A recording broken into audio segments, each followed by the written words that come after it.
اولاد, نہ ان سے اچھا لباس جھگڑتا ہے, نہ مال کی روز افزوں زیادتی اور نہ تعداد کی کثرت. بزرگ فرماتے ہیں کہ اس کے بعد میں نے کہا, اے لڑکی, میں محمد بن حسین ہی ہوں. وہ لڑکی کہنے لگی کہ میں نے اللہ تعالیٰ سے دعا کی تھی کہ تم سے کہیں میری ملاقات ہو جائے. تمہاری وہ دلکش آواز کیا ہوئی جس سے تم مریدین کے دلوں کو زندہ کیا کرتے تھے اور سننے والوں کی آنکھیں اس سے بھر جایا کرتی تھیں؟ بزرگ فرماتے ہیں کہ میں نے کہا بحال ہی موجود ہے. وہ کہنے لگی خدا کی قسم مجھے کچھ قرآن پاک سنا دو.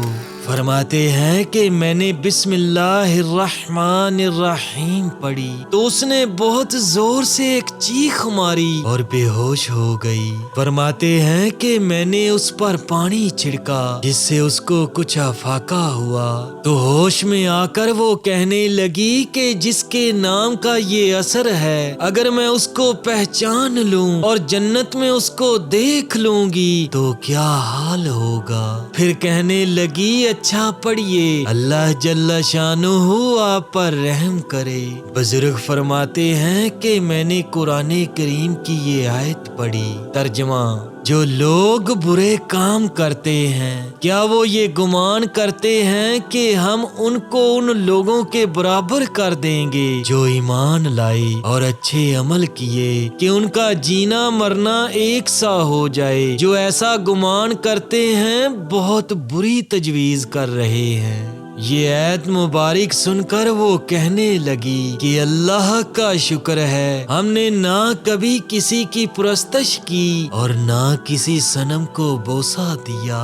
اللہ آپ پر رحم کرے. کچھ اور پڑھ کر سنائیے. فرماتے ہیں کہ میں نے مزید پڑھا. ترجمہ: بے شک ہم نے ظالموں کے لیے آگ تیار کر رکھی ہے جس کی کناتیں ان کو چاروں طرف سے گھیرے ہوں گی. اگر وہ لوگ فریاد کریں گے تو ایسے پانی سے ان کی فریاد رسی کی جائے گی جو تیل کے تل چھٹ کی طرح بدحیت ہوگا اور ایسا سخت گرم منہوں کو جلائے گا. کیا ہی برا پانی ہوگا اور جہنم کیا ہی برا ٹھکانہ ہوگا. یہ سن کر وہ لڑکی کہنے لگی تم نے اپنے دل پر نا امیدی لازم کر دی ہے. اپنے دل کو امید اور خوف کے درمیان معطر کرو. کچھ اور پڑھو. اللہ جل شانہ آپ پر رحم کرے. بزرگ فرماتے ہیں کہ میں نے مزید پڑھا. ترجمہ: بہت سے چہرے اس دن خندہ و شاداں ہوں گے اور بہت سے چہرے اس دن با رونق ہوں گے اور اپنے رب کی طرف دیکھتے ہوں گے. یہ سن کر وہ لڑکی کہنے لگی ہائے مجھے اس دن اس کی ملاقات کا کتنا اشتیاق ہوگا جس دن وہ اپنے دوستوں کے لیے تجلی فرمائے گا. اللہ تعالیٰ آپ پر رحم فرمائے. کچھ اور پڑھیے. فرماتے ہیں کہ میں نے قرآن پاک کی مزید آیات مبارکہ تلاوت فرمائی.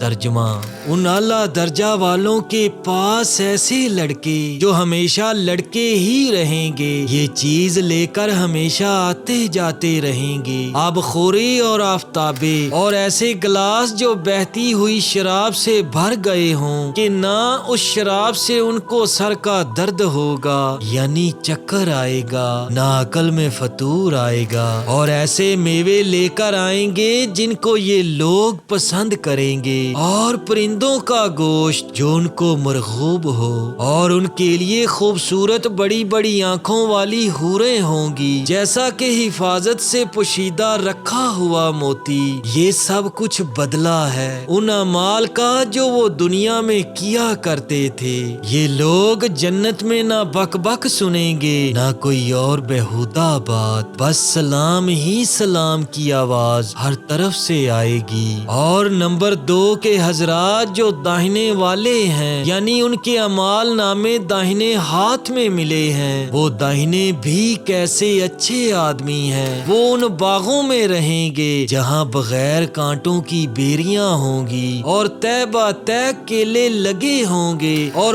بہت لمبا سایہ ہوگا اور بہتا ہوا پانی ہوگا اور کثرت سے میوے ہوں گے جو نہ ختم ہوں گے اور نہ انہیں کسی قسم کی روک ٹوک ہوگی، جتنا جس کا دل چاہے کھائے، اور اونچے اونچے فرش ہوں گے اور ان کے لیے بھی عورتیں ہوں گی جن کو ہم نے خاص طور سے بنایا کہ وہ ہمیشہ ہمیشہ کنواریاں ہی رہیں، کہ یعنی صحبت کے بعد بھی کنواری ہو جائے گی اور ناز و انداز کے لحاظ سے محبوبہ ہوں گی اور جنت والوں کی ہم عمر ہوں گی، اور یہ سب چیزیں داہنے والوں کے لیے ہیں۔ بزرگ فرماتے ہیں کہ پھر وہ لڑکی مجھ سے کہنے لگی، میرا خیال ہے کہ تم نے بھی حوروں سے منگنی کی ہے، کچھ ان کے مہروں کے واسطے بھی خرچ کیا ہے۔ بزرگ فرماتے ہیں کہ میں نے کہا مجھے بتا کہ ان کا مہر کیا ہوگا، میں تو ایک فقیر آدمی ہوں۔ وہ لڑکی کہنے لگی، رات کو تہجد پڑھنا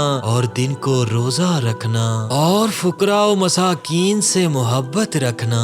اس کے بعد اس باندی نے 6 اشعار پڑھے جن کا ترجمہ یہ ہے، اے وہ شخص جو حوروں سے ان کے پردے میں منگنی کرتا ہے اور ان کے عالی مرتبے کے باوجود ان کا طالب ہے، کوشش کے ساتھ کھڑا ہو جا، سستی ہرگز نہ کر، نفس سے مجاہدہ کر، اپنے نفس کو صبر کا عادی بنا، رات کو تہجد پڑھا کر، دن کو روزہ رکھا کر، یہ ان کا مہر ہے۔ اگر تیری دونوں آنکھیں ان کو اس حال میں دیکھ لیں جبکہ وہ تیری طرف متوجہ ہو رہی ہوں اور ان کے سینوں پر اناروں کی طرح سے ان کے پستان ابھر رہے ہوں اور وہ اپنی ہم عمر لڑکیوں کے ساتھ چل رہی ہوں اور ان کے سینوں پر چمکتے ہوئے ہار پڑے ہوئے ہوں، تو اس وقت تیری نگاہ میں یہ دنیا کی جتنی زیب و زینت ہے ساری ہی سبک بن جائے۔ یہ اشعار پڑھ کر اس لڑکی پر بے ہوشی طاری ہو گئی۔ بزرگ فرماتے ہیں کہ میں نے پھر اس کے چہرے پر پانی وغیرہ چھڑکا تو اس کو کچھ افاقہ ہوا۔ ہوش میں آنے کے بعد اس نے کچھ مزید اشعار پڑھے جن کا ترجمہ یہ ہے، اے اللہ تو مجھے عذاب سے بچائیو،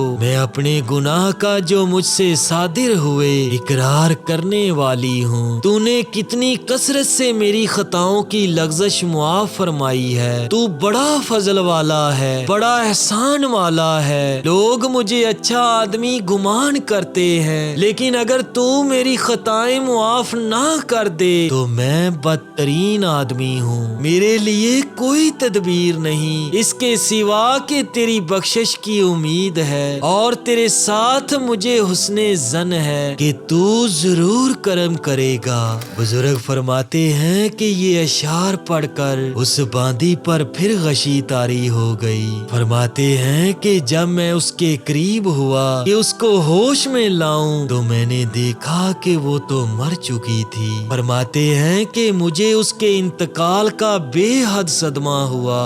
اس کے بعد میں اٹھ کر بازار گیا کہ اس کی تجہیز اور تکفین کا سامان خرید کر لاؤں۔ جب میں بازار سے لوٹ کر آیا تو دیکھا کہ وہ کفنی کفنائی خوشبو لگی ہوئی معطر ناش رکھی ہوئی تھی، 2 سبز کپڑوں میں اس کا کفن تھا جو جنت کا لباس تھا۔ کفن میں 2 سطریں نور سے لکھی ہوئی تھیں، پہلی سطر پر کلمہ طیبہ لکھا ہوا تھا، دوسری سطر پر لکھا ہوا تھا ترجمہ، خبردار رہو کہ اللہ کے ولیوں کو نہ تو خوف ہوتا ہے نہ غمگین ہوتے ہیں۔ بزرگ فرماتے ہیں کہ میں اور میرے ساتھی اس کے جنازے کو اٹھا کر لے گئے، اس کی نماز جنازہ پڑھ کر اس کو دفنا دیا اور اس کی قبر پر سورہ یاسین شریف پڑھ کر اپنے حجرے میں چلا آیا۔ فرماتے ہیں کہ میری آنکھوں سے آنسو بہ رہے تھے، دل اس کے فراق سے غمگین تھا۔ واپس آ کر میں نے 2 رکعت نماز پڑھی اور سو گیا۔